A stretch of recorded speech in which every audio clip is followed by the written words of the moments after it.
Right. Well, look. Let's. So you're the youngest of six, and I read on your Wikipedia entry that you got interested in the stock market because you were tracking the 30 stocks in the Dow Jones, tracking the characteristics of them. What were you looking for? What were you tracking?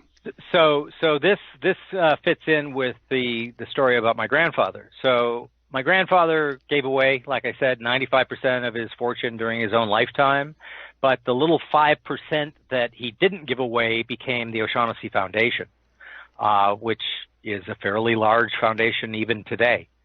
And they used to have quarterly meetings for the foundation. It was my uncles and my aunts, my dad, were the board. And when I got old enough, right, I was maybe 15 or 16, and I got invited to the big table, which I was very excited by because I loved all that stuff. I loved conversation and all that kind of stuff. And so I was listening to my dad and my uncle John argue about IBM. And, they were going back and forth, Irish family, you can imagine everyone. If there were 10 of us there were 12 opinions, right? Right. So I'm listening to these guys, my dad and my uncle, argue. And I'm like thinking, they don't get this at all. I think that instead of talking about the CEO and whether he's smart or dumb or, whether he's making good or bad decisions, the way to look at IBM is, what's it paying? I mean, how much money do they earn? How much do they pay me to own it? Pretty simple, right? So I went down to the James J. Hill, which is a research library, and James J. Hill was one of the railroad barons who also, like my granddad, gave away a ton of his fortune during his life.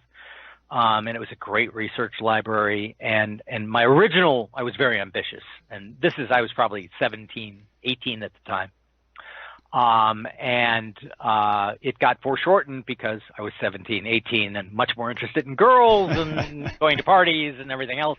But my first swing at it was I wanted to say, okay, what are the facts, right? What are the facts on it? Just with that conversation that my dad and my uncle John had that I felt was really wrong.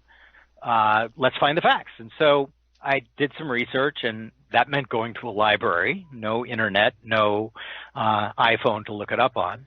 And so I went down and asked the librarian, I'm interested in doing some research on the stock market. What would you recommend? And she said, well, we maintain the S&P book of the 500 stocks that are in the S&P 500. Maybe you want to start there. And so she got that for me, and I looked at it, and I started going through it, and I'm like, I can't go through 500 stocks. This is crazy. And, this is back when spreadsheets were paper, right? And I Right. brought one down with me, and it was, this wide. And so I thought, you know what? There's only 30 stocks in the Dow Jones Industrial Average. Why don't I do those? Those are going to be the biggest, best-known blue chips in the country anyway.